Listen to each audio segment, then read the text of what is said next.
दर्जेदार शिक्षणाची हमी म्हणजेच JSS गुरुकुल. प्ले ग्रुप ते इयत्ता 8वी इंग्रजी माध्यमासाठी प्रवेश प्रक्रिया सुरू. डिजिटल तंत्रज्ञानाद्वारे शिक्षण पद्धती. एका वर्गात फक्त 20 ते 25 विद्यार्थी. गणितामध्ये प्रावीण्यासाठी abacus. Pickup and drop facility.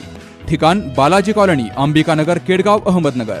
संपर्क 0241 241 7007, 9403 98 7007 आणि 9371 38 8007.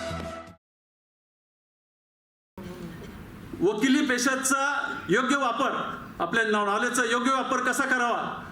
1 रुपया आतापर्यंत 70 केसेस झाल्या सर आमच्या निकम साहेब. 1 रुपया फी त्यांनी आकारली नाही आजपर्यंत. आणि नगर कोर्टामध्ये एकाही आरोपीला जामीन नाही म्हणून दिला. सर तुम्ही जी भूमिका करता तीच भूमिका आमची अच्युतरावांनी पार पाडली आहे. हे प्रत्येक जिल्ह्यातल्या प्रत्येक नागरिकाला भूषण आहे. हे सगळे वक्ते म्हणले हे खरंय की अच्युतरावांचं जे कर्तृत्व होतं किंवा आमचं सगळं बँक बचाव समिती आहे, मग त्यात आमचे सदाशिव देवगावकर असतील, त्याच्यामध्ये आमचे भैरवनाथ वाकडे असतील, मनोज गुंदेचा असतील, सर्व काही वसंतशेठ लोढा आहेत. हे कधी प्रसिद्धीत आले नव्हते की आम्ही एवढं मोठं काम केलं. भारतातली पहिली बँक ठरतीये. खूप मोठं कर्तृत्व आहे पण याची कधीच आम्ही हे केली नाही. आज सुद्धा पिंगळे साहेबांना सत्कार स्वीकारायचा नव्हता, परंतु आम्ही त्यांना विनंती केली की तुम्ही जर सत्कार घेतला आणि अशा मोठ्या व्यक्तीच्या हाताने झाला तो एक समाजात वेगळा संदेश जातो. त्याच्यातनं लोकांना चांगलं काम करण्याची प्रेरणा मिळते. तुम्ही चांगलं काम करता हो, पण ते लोकांना कळलं कसं. या वयामध्ये सुद्धा ते जे लढत आता या ठिकाणी राजेंद्र गांधींनी सांगितलं, अर्बन बँकेच्या लढतीमध्ये 115 वर्षाची बँक आमची खलास झाली. ती का झाली त्याचा ओवापोह करायचा नाही, परंतु त्या लढतीमध्ये निकम साहेब वकील जसं म्हणतात, मी कोट घातल्याशिवाय आमचे की त्यांचे सिनियर वकील आहेत, मी काळा कोट घातल्याशिवाय खोटं बोलत नाही. तर खरी गोष्ट आहे, परंतु अच्युतरावनी काळा कोट घालून शेवटपर्यंत ही लढाई विनामूल्य दिली. या बँकेमध्ये जे काम त्यांनी केलेलं आहे त्याच्यामुळेच इतके पैसे आजपर्यंत वसूल झाले, पुढेही वसूल होतील.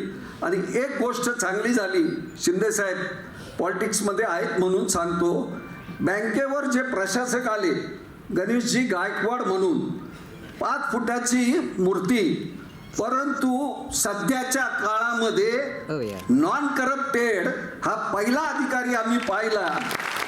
लाखो रुपये लोकांना दिले, वसुली केली, आमच्याशी सगळं बोलणार, परंतु चहा सुद्धा बँकेचा पिला नाही. खरोखर आज ते इथं नाही आहेत, त्यांना आता डबल ड्युटी दिली आहे. आम्ही जी शाह यांच्या अंडर ते काम करतात, दिल्ली केंद्रात बी आहे आणि आठवड्यातून 1 दिवस ते पुण्याला येतात. इतके उत्तर देत असताना जे भाषण केलं, मला वाटतं सभागृहातील 80% लोकांना या अहिल्यानगर जिल्ह्याची आणि या माहितीची माहिती नाही असा माझा विश्वास आहे. कारण सहस्र चंद्र दर्शन 80 वर्ष पूर्ण झाल्याच्या नंतर 80 वर्षापूर्वी आणि त्या कालखंडामध्ये आपल्या अहिल्यानगरची काय स्थिती होती त्यांनी हुबेहूब आपल्या समोर चित्र उभा केलं. त्यावेळेस आपल्या सर्वांच्या ज्ञानात अधिकची भर पडली. निश्चितच त्यांचं अभिष्टचिंतन सोहळा, सहस्र चंद्रदर्शन सोहळा आणि समर्पित या गौरव अंकाचं खऱ्या अर्थानं आपल्या सर्वांच्या उपस्थितीमध्ये हा सोहळा होत आहे. लिहिणाऱ्यांचं त्याचबरोबर ह्या सहस्रचंद्र दर्शन समितीचं, देणगीदारांचं, वर्गणीदारांचं, सगळ्यांचं मी मनपूर्वक अभिनंदन करतो, कौतुक करतो की अशा एका चांगल्या प्रसंगाची अहिल्यानगर जिल्ह्याच्या लोकांना आपण आपल्या या कार्यकर्तृत्वातून एका चांगल्या ध्येयनिष्ठ, त्याचबरोबर निश्चित स्वरूपामध्ये राष्ट्रनिष्ठ, संघटनात्मक बांधिलकी आणि कुठल्याही एखाद्या मुद्द्यावरती कधी कॉम्प्रोमाइज करायचं नाही अशा एका व्यक्तिमत्वाचा हा सत्कार आणि सन्मान सोहळा करण्यात आला. त्याबद्दल मी प्रथमतः आपल्या सर्वांचं या टीमचं मनापासून आभार मानतो, कौतुक करतो आणि त्यांना अभिष्टचिंतन सोहळ्याच्या निमित्तानं मनपूर्वक अशा शुभेच्छा व्यक्त करतो. मला एक गोष्ट त्यांच्यातली भावली. अनेक वक्त्यांनी त्यांचा अर्बन बँकेच्या लढ्याचा उल्लेख केला, पण मी त्या लढ्याला फारसं महत्त्व देत नाही. मी महत्त्व त्यातील एका गोष्टीला देतो, त्यांनी ज्यांच्याशी लढा दिला ती व्यक्ती सत्तास्थानी होती, सत्ताधीश होती. पक्षाचं दडपण असून देखील मला कल्पना आहे की एखाद्या पक्ष नेतृत्वावरती कार्यकर्त्याने टीका केली तर पक्ष नेतृत्वाला फारसं आवडत नाही, रुचत नाही. परंतु असं असताना देखील अशा विषम परिस्थितीमध्ये अच्युतराव काकांनी लिहिलं, लढाई केली, कोणाला जामीन मिळू दिला नाही. परिणाम काय झालं की जो कोणी या अर्बन बँकेमध्ये जो सत्ताधीश होता त्याला शेवटी पाय उतारवावं लागलं. हे सांगण्याचं तात्पर्य असं की यांच्या जे धाडस आहेत, हे धाडस आणि तळमळ, सामान्य माणसाची तळमळ ही फार मोठी वाखाणण्यासारखी आहे.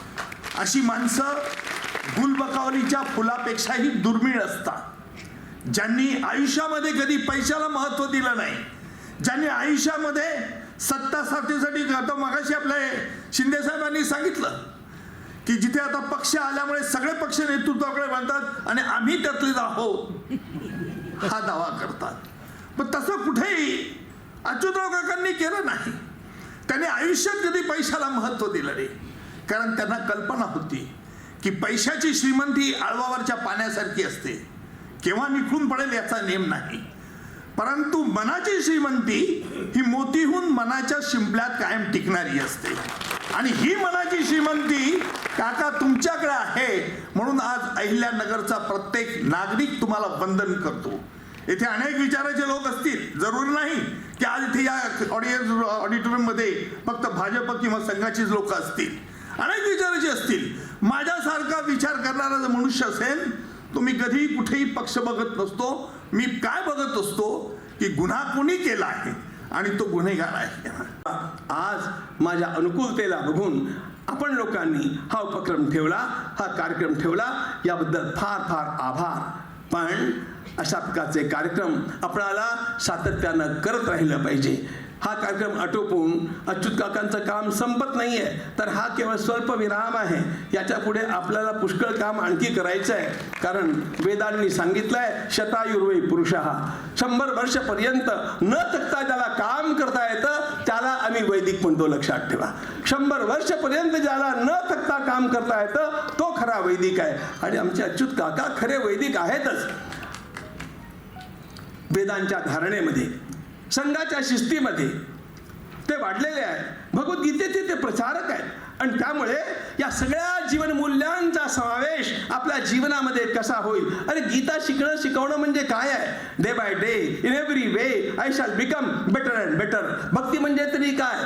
It's a continuous process of betterment. आपलं जीवन अधिकाधिक उज्ज्वल होत जावं, उदात्त होत जावं आणि ते अधिकाधिक लोकांना उपयोगी होत जावं, याच्यामध्ये आपल्या जीवनाची सार्थकता आहे. काका, काही संकटं निवडली असली तरी सगळी संकटं संपलेली नाही आहेत.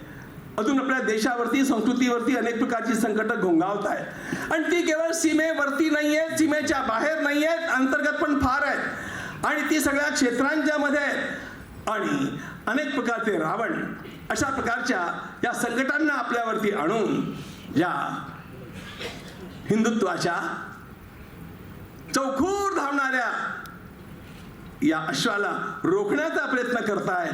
आणि त्याकरता आपल्याला पुन्हा त्या जिद्दीनं आपलं काम केलं पाहिजे. अजिबात घरी बसता कामा नये. आता सांगितलं वहिनींचा त्या दर्जेदार शिक्षणाची हमी म्हणजेच JSS गुरुकुल. प्ले ग्रुप ते इयत्ता 8वी इंग्रजी माध्यमासाठी प्रवेश प्रक्रिया सुरू. डिजिटल तंत्रज्ञानाद्वारे शिक्षण पद्धती. एका वर्गात फक्त 20 ते 25 विद्यार्थी. गणितामध्ये प्रावीण्यासाठी abacus. Pickup and drop facility. ठिकाण बालाजी कॉलनी, अंबिकानगर, केडगाव, अहमदनगर. संपर्क 0241 241 7007, 9403 98 7007 आणि 9371 38 8007.